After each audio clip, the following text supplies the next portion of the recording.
Today, President-elect Biden discussed plans for his presidency with the leaders of 4 of America's closest allies. Mr. Biden says he's moving forward with his transition plans, despite President Trump's refusal to cooperate.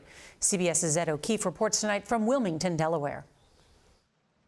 President-elect Joe Biden today briefing reporters 3 days after he declared victory, but forced to address the fact that President Trump refuses to concede.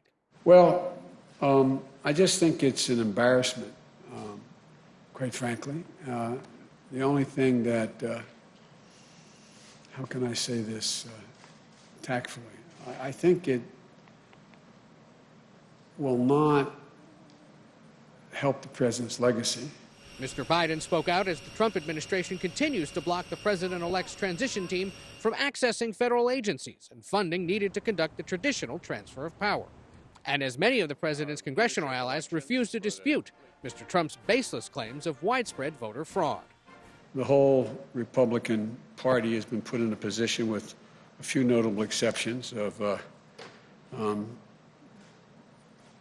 being mildly intimidated by the sitting president.